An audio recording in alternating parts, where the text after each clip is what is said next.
Ensaios clínicos para o diagnóstico e monitoramento imunológico de transplantes. O transplante de órgão e transfusão de sangue é uma área da medicina destinada na melhora da qualidade de vida e também para situações emergenciais, onde há o risco de vida. No entanto, há um grande problema, que é a rejeição do órgão ou de qualquer tecido transplantado por parte do organismo do receptor, que pode causar condições mais patológicas e, se não forem tratadas, a morte. Envolvidos na rejeição, a gente tem a imunidade humoral, mediada principalmente por anticorpos, que estão envolvidos com opsorização, neutralização e principalmente ativação da via do complemento, e também a imunidade celular, mediada por células T citotóxicas que, em contato com as outras células, no caso do órgão transplantado, liberam perforinas e granzimas que causam a lise da célula. A rejeição de transplante é classificada em hiperaguda, aguda e crônica, sendo a aguda mediada por imunidade humoral, podendo ocorrer em apenas poucas horas após o transplante ou transfusão. Acontece em pessoas que já foram previamente sensibilizadas por essas transfusões ou transplantes anteriores. Já a aguda pode ser mediada tanto pela imunidade humoral quanto pela imunidade celular. Ela se dá geralmente pela interrupção do tratamento imunossupressor ou então pela não realização do mesmo, sendo por imunidade celular nos primeiros meses ou pela imunidade humoral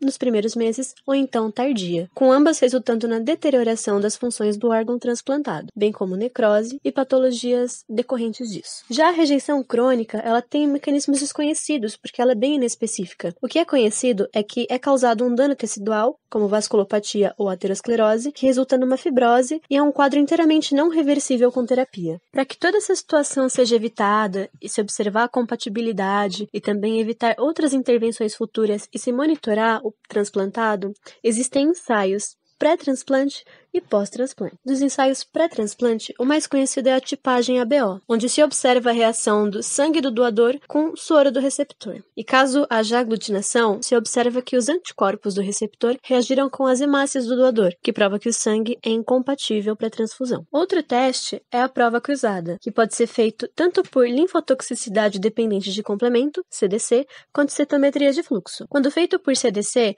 há uma mistura de linfócitos do doador com o soro do receptor. Se adiciona também uma fonte de complemento de coelho e um corante. Essa fonte de complemento vai servir para iniciar a cascata caso a reação seja positiva. E o corante vai servir de indicador, penetrando só nas células que foram lisadas. Ao final, se observa em um microscópio de imunofluorescência. E as células que foram lisadas pelo complemento se coram em vermelho ou alaranjado, enquanto as células negativas, que não lisaram e não sofreram a ação do complemento, se coram em verde. Já na citometria de fluxo, é um processo bem parecido. Também há a mistura de soro do receptor com linfócitos T e B do doador. Porém, se adiciona, nesse caso, anticorpos anti-IgG, anti-CD3 e anti-CD19, para se separar tanto células contendo imunocomplexo, quanto linfócitos T e linfócitos B. Isso então é passado pelo citômetro e é separado as populações de interesse, também podendo se formar histogramas, como dá para ver no primeiro gráfico, é um caso onde os dois linfócitos deram positivo, no segundo caso, se tem um duplo negativo, e no terceiro caso, há negativo para linfócitos T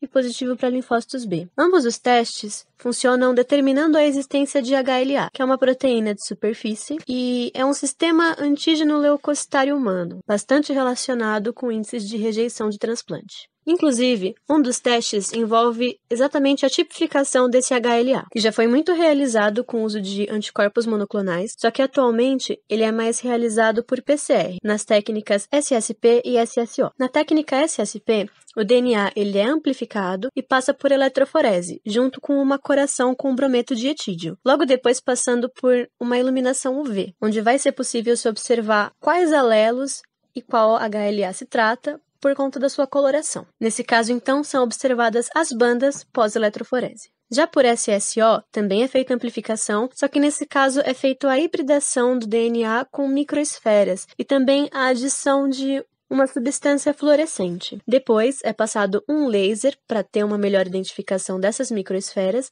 e um laser para ter uma melhor identificação dessa espécie fluorescente. De acordo, então, com a leitura, é se comparado com uma base de dados, fazendo-se, então, a tipificação daquele HLA. Por último, tem as duas técnicas que podem ser utilizadas tanto pré- quanto pós-transplante, sendo a primeira delas o painel de reatividade para anticorpos, PRA, e o painel de reatividade para células T. Nessa primeira, pode ser utilizado ELISA, só que o mais comum é o ensaio de Luminex. A diferença é que o ensaio Luminex ele é melhor para casos onde tem muita quantidade de anticorpos diferentes. Essa primeira funciona quando o soro do receptor é incubado com beads, e esses beads, essas microesferas, possuem HLA, antígeno HLA na sua membrana. Depois da incubação, é adicionado um reagente fluorescente, com anticorpos que são os anticorpos do receptor. Os anticorpos do receptor, então, se ligam nas microesferas e esse outro anticorpo se liga no anticorpo do receptor, formando, então, um grande complexo que é fluorescente. Já no PRT, é utilizada a técnica de ELISpot, onde, após se separar a porção do soro que quer ser utilizada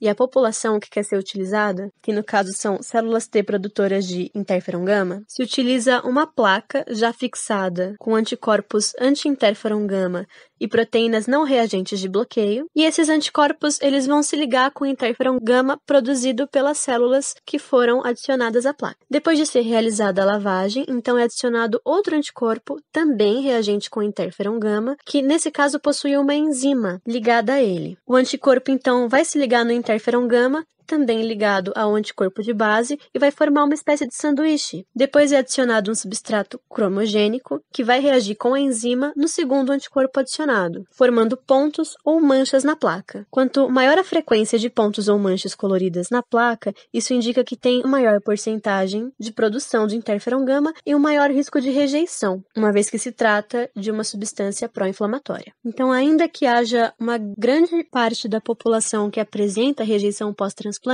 é possível se realizar um diagnóstico seguro para determinar o melhor tipo de terapia imunossupressora, bem como também prever resultados de algum transplante ou transfusão e evitar uma possível rejeição.